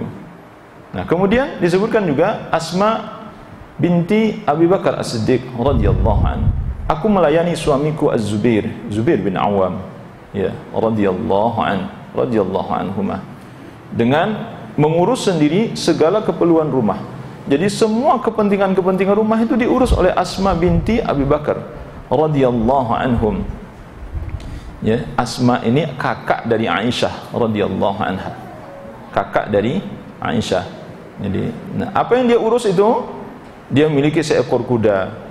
Jadi Zubair bin Awam itu memiliki seekor kuda. Yang ngurus kudanya itu siapa? Asma. Ya mungkin ngasih makan kudanya, kan nanti berarti nimba air kan, kita harus ngasih makan kudanya, ngasih pakan kudanya gitu kan. Semuanya itu dilakukan gitu. Nah, sehingga pendapat kedua ini mengatakan itu tetap menjadi hak suami terhadap istri. Itu. Nah, selama tentu si istri masih mampu menunaikannya. Sama seperti bibinya Husain bin Mihsan radhiyallahu anhuma tadi yang kita jelaskan, aku tidak pernah menolak atau menentang perintah-perintahnya kecuali kalau aku memang tidak mampu mengerjakannya. Nah, termasuk dalam kategori ini, Bu. Jadi sebenarnya selama istri merasa mampu melakukan itu, tetaplah dilakukan itu sebagai satu kewajiban dan sebagai hak bagi suami yang harus ditunaikan oleh istrinya. Ini yang dipegang oleh Imam Ibn Taimiyah rahimahullah. Gitu. Ini yang dipegang oleh Imam Ibn Taimiyah.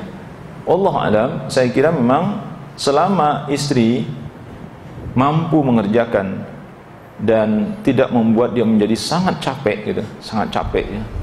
Kecuali kalau memang setelah dia mengerjakan tugas ini, sehingga setelah itu dia tidak ada lagi kesempatan untuk melayani suaminya gitu misalnya.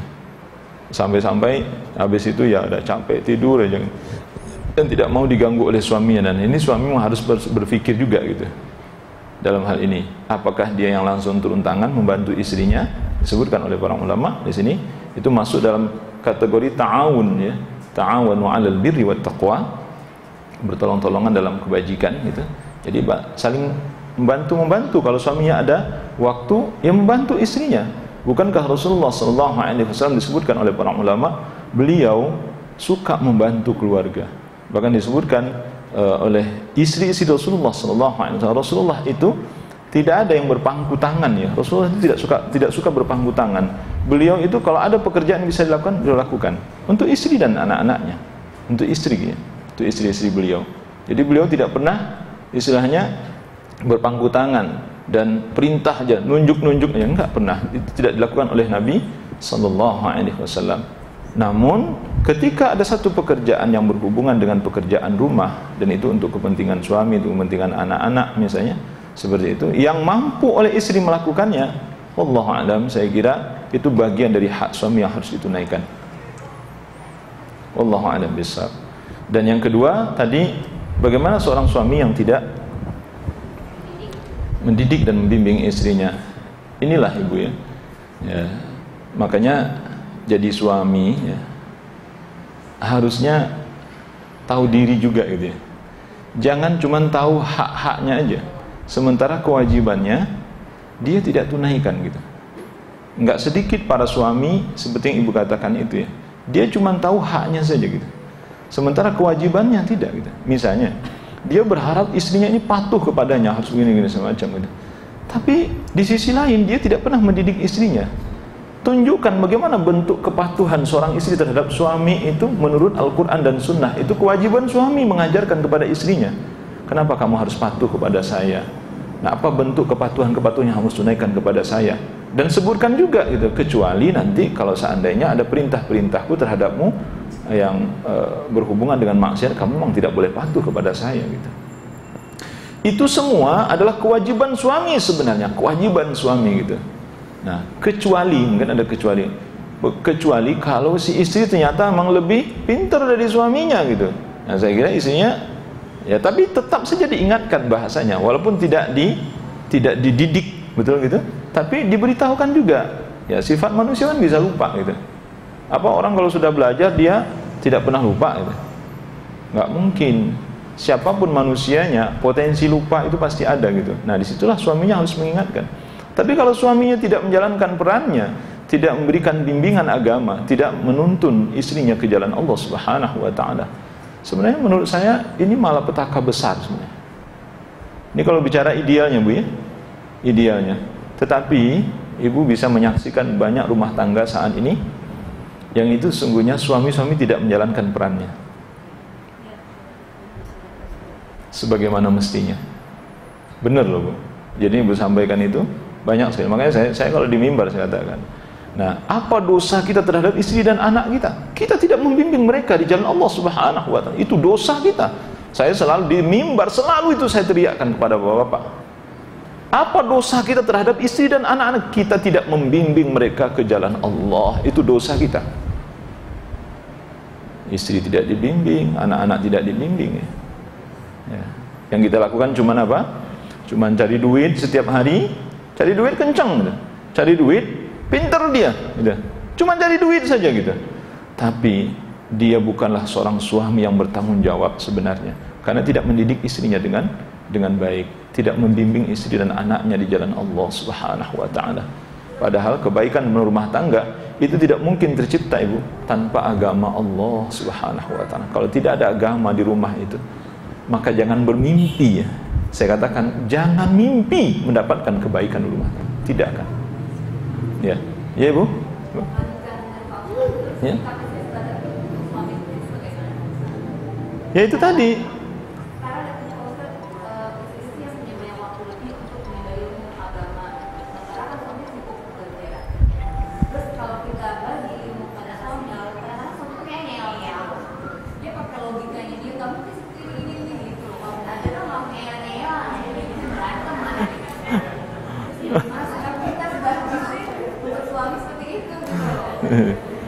Ya, makanya gini Bu, saya kira langkah awal itu mungkin kalau Ibu tidak langsung memberikan nasihat atau tidak langsung memberikan pengetahuan bimbingan kepada suami, mengajak mereka untuk thalabul ilm itu Bu. Jadi mengajak mereka, kita ngajak, ayo Mas ya, ayo Kang, ayo Bang, Sabtu Ahad, insya Allah suami mungkin tidak bekerja ya kalau untuk sudah Sabtu Ahad itu. Makanya disinilah sebenarnya kita menanamkan nilai-nilai itu.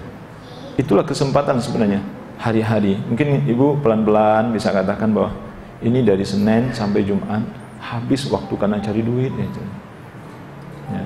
Jadi bagaimana bahasa Ibu ya? Ibu bahasa dengan lembut dan santun, katakan kepada suami, alangkah baiknya dan indahnya hidup ini kalau kita barengi juga untuk belajar agama dan memahami agama Allah Subhanahu wa taala ini. Artinya Ibu tidak memberikan nasihat kepadanya, cuman ingin mengajak belajar saja. Saya kira itu paling penting Bu ya. Karena terbukanya hati atau pintu hidayah, masuknya hidayah Allah Subhanahu wa taala ke dalam hati seseorang, itu terkadang kita tidak tahu ya apa dari mulut kita itu atau dari mulut orang lain gitu. Orang lain. Oleh karena itu, kalau Ibu sudah mencoba untuk mengingatkan ternyata ngeyel gitu, malah sok tahu gitu, padahal nggak pernah belajar gitu, tapi merasa lebih tahu daripada orang yang sudah belajar gitu. Nah, mungkin usaha yang harus dilakukan adalah mengajaknya belajar gitu. Mengajak dia belajar. Ya, kajian sekarang Ibu ya, Sabtu Ahad itu banyak sekali kajian sunnah, subhanallah. Saat ini di mana-mana kajian sunnah itu sudah bertaburan ya. Bertaburan di mana-mana dan Ibu bisa memilih tempatnya mana yang Ibu inginkan gitu. Gitu. Mau ke Bogor, mau ke Bekasi, mau ke Cilengsi, mau ke DKI ini banyak sekali, mau arah ke Bintaro, mau ke arah di daerah Blok M gitu misalnya. Blok M itu Ibu Sabtu Ahad itu penuh dengan kajian gitu. Penuh dengan kajian Sabtu Ahad itu. Dan itu yang datang kadang-kadang mendekati angka ribuan juga ya. Utamanya kalau ustaz besar ya kibar, ustaz kibar kita seperti Ustaz Yazid, Ustaz itu yang datang kadang mendekati ribuan gitu. Mendekati ribuan. Nah, mungkin dari lidah-lidah orang-orang saleh ini bisa suami-suami mendapatkan hidayah dari Allah Subhanahu wa taala. Karena tidak mungkin ya Bu ya. Tidak mungkin ya hidayah itu akan masuk. Ya kalau dikatakan mungkin ya mungkin saja gitu. tanpa ilmu, tanpa didahului oleh ilmu. Jadi ilmu inilah hidayah yang pertama sebenarnya. Jadi kalau kita kalau ibu-ibu menginginkan suami-suami atau seorang istri menginginkan suaminya sadar, maka jalan pertama yang harus dilakukan adalah buatlah suami ini mau menuntut ilmu. Itu benar ya Bu ya. Saya melihat ini jalan yang luar biasa gitu. Ajak dia menuntut ilmu. Nah, dari sana nanti dia akan lihat ya bahwa selama ini dia begini, dia akan melakukan koreksi terhadap dirinya sendiri insyaallah gitu. Wallahu a'lam bishawab. Ya, saya kira cukup ya Bu ya. Ini bahasan kita pada hari ini insyaallah. Kita akan lanjutkan, ada beberapa hak suami lagi yang kita berikut nanti dengan hak-hak istri ya.